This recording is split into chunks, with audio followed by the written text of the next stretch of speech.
안녕하세요. 아침TV 하경숙입니다. 올해는 물가가 너무 비싸서 굉장히 고통을 많이 받은 해가 아니었던가 싶은데, 해마다 우리나라 사람들은 경제가 힘들단 말은 달고 삽니다. 해마다 힘들다고 말하는 게 우리 국민들의 입버릇인데, 힘든 것도 사실입니다. 지금 11월이잖아요. 이제 김장도 해야 되고 연말도 다가오니까 피부로 느끼고 있는데요. 거기에다가 올해는 안보까지 더 위협을 당하고 있잖아요. 옛날에 북한이 핵 위협을 한 거하고 지금은 상황이 많이 다릅니다.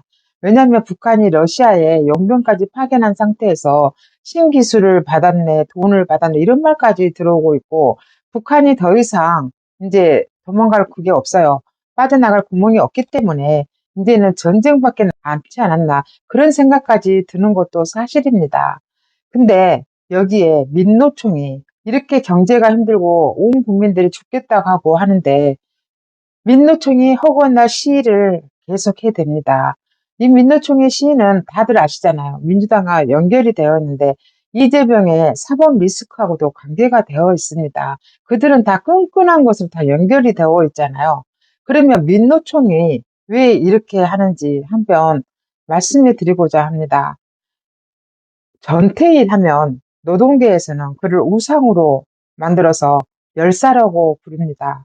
그러면 반대쪽에서는 어떻게 알고 있냐 하면은, 청계천에 피복 공장에 다니는 노동자였는데 당시의 상황은 굉장히 악조건이었을 겁니다.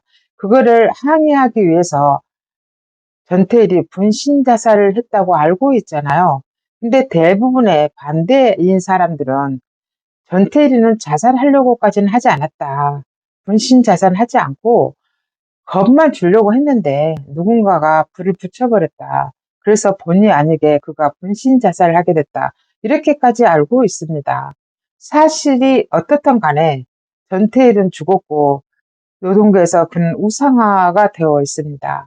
그런 노동계가 민노총이 특히 나서서 안 그래도 힘든 나라를 왜 이렇게 힘들게 하는지, 그럼 그들의 말대로 그들은 왜 직원들의 복지나 증진을 위해서 싸우는 게 아니라 그러면 사주들하고 해야 되잖아요.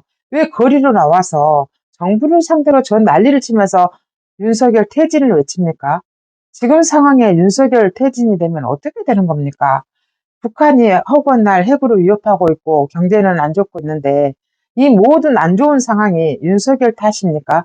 윤석열이 잘했다고는 하지 않겠지만 문재인이가 그렇게 다 해놓은 거잖아요. 근데 생각해 보세요. 왜 우파 쪽에 대통령이 나오면 처음부터 흔들어 댑니까? 박근혜 대통령이 됐을 때도 세월호로 흔들어서 4년 내내 흔들고 결국 쫓아냈잖아요. 그리고 윤석열이 대통령이 되니까 이태원 사건부터 시작했잖아요. 근데 그게 안 됐어요. 그러니까 최상병 특검으로 또 난리쳤잖아요. 그게 또 안 됐어요. 그러니까 이제는 이것저것 특검하자, 퇴진운동하자, 이렇게 해서 난리를 치고 있는데, 이게 국민의 경제에 무슨 도움이 되겠습니까? 나라의 경제에 무슨 도움이 되겠습니까? 왜 민노총은 자기들이 일자리에서 일을 하지 않고 이런 짓을 할까요? 거슬러 올라가 보면 1976년 김일성이가 대남 공작원들하고 한 담화 내용이 있는데요. 그를 김일성 비밀교시라고 합니다. 그러면 제가 전태일 관련된 김일성이가 직접 지시한 비밀교시 한 토막을 읽어보겠습니다. 전태일의 분신자살, 이것이 얼마나 좋은 선동 자료입니까? 물론 청계천 피복노동조합이라는 것이 보잘것없는 조직이지만 우리는 이 사건을 계기로 전태일을 영웅으로 만들고 추모 사업회도 가지면서 대대적으로 선전해야 합니다. 그래야 남조선 노동자들이 조직적으로 더 단결할 수 있고 그의 죽음을 헛되이 여기지 않고 그 정신을 본받게 됩니다. 이게 1976년 김일성이가 한 말입니다. 김일성이가 한 말, 이 정신을 받들어서 민노총이 어떻게 발달되어 있고 현재는 어떤 상황이냐. 현재는 지금의 선거로 당선된 대통령을 퇴진하라고 광화문에서 시위를 하고 현지 풍파를 일으키고 있습니다. 이게 민노총의 현실인데요. 그래서 윤석열 정부에 들어와서 민노총이 장부를 내놔라, 한번 보자 하니까 안 내놓으니까 대폭 상감을 했어요. 2023년에.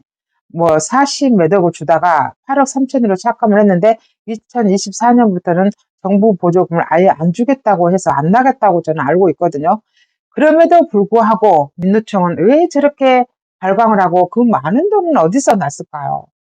조합비입니다. 민노총은요, 조합비가 어떻게 되냐면 정규직 노동자가 1인당 1,450원, 비정규직 노동자가 1인당 올 1,250원, 최저임금자가 1인당 860원, 합하면 이 돈이 약 1,000억쯤 된다고 합니다. 정부의 예산을 안 받아도 1,000억이나 되는 돈으로 그렇게 하고 있는데, 결국 제가 조금 전에 김일성 비밀교실을 읽어드렸잖아요. 이거하고 맞닿는 건데, 이게 뭐냐면 2023년 5월 전 민주노총 간부 4명이 북한의 지령을 받고 간첩 활동을 한 혐의로 기소되었는데요. 이들은 북한 고위자금과 해외에서 접선해서 지령을 받고 민주노총 내에 지하 조직을 결성해서 반정부 투쟁과 반미 반일 감정을 조장해서 정치 추행을 주도한 것으로 밝혀졌습니다. 그래서 24년 11월 6일 얼마 전이죠. 수원지방법원 형사 14부는 이들 중 전 민주노총 조직쟁의국장에게 징역 15년을 선고했고, 함께 기소된 전 보건의료노조 조직실장과 전 금속노조 부위원장에게도 각각 징역 7년과 5년을 선고했습니다. 재판부는 이들의 행위가 자유민주주의를 위협하는 중대한 범죄라고 판단했는데요. 이렇게 15년형 받고 이래도 이들이 왜 눈 하나 꼼짝 안 한지 아세요? 조금 전에 회비가 약 1,000억 된다고 했잖아요. 이들은 감옥에 갔다 오면 다시 영웅이 됩니다. 이들의 가족은 평생 먹고 살 정도로 노조 회비로 지원하고 있습니다. 노조에서 많은 사람들이 회비를 낸 이유가 이들이 반정부 투쟁을 하고 이렇게 해서 감옥에 가면 그들을 지원하고 이렇게 하라고 낸 돈입니까? 이 노조에 가입해서 돈을 내고 있는 노동자 여러분, 여러분들도 생각해 보세요. 억울하지 않습니까? 당신들이 낸 돈이 반정부 투쟁하라고 낸 돈은 아닐 거 아닙니까? 근데 그들은 반정부 투쟁을 하고 있습니다. 민주노총이 반정부 투쟁만 안 하고 민주노총이 자기 자리에서 제대로 일만 하고 민주노총이 억지를 부리는 그런 법만 안 만들어도 우리나라는 국민 총소득이 3만 달러가 아니라 4만 달러, 5만 달러도 넘을 수 있습니다. 근데 노조들이 그렇게 열심히 일해서 번 돈으로 민주노총이 하는 짓은 결국은 반정부 투쟁입니다. 그들이 북한을 이렇게 하는 일을 하고 있다 그겁니다. 이게 맞습니까? 이게 옳은 일입니까? 저는 이래서 민주노총이 결국 국민들의 생활을 너무 힘들게 하고 있고, 시위를 하면 또 폭력이 난무합니다. 경찰들을 두들겨 패고 경찰들이 입원해 있고 이런 일들이 한두 번입니까? 민주노총이 시위하는 범위가 너무 넓어요. 뭐 며칠 전에도 광화문에서 대통령실까지 행진을 했다고 하는데요. 얼마나 많은 국민들이 피해를 봅니까? 앞으로 우리나라도 이런 폭넓은 이런 시위는 이제는 법을 개정해서 안 했으면 좋겠습니다. 나라가 몸살을 앓고 있잖아요. 그만해야 되지 않겠습니까? 이 노조의 주축은 또 누굽니까? 지금까지 진실을 알려드리는 아침TV 하경숙이었습니다.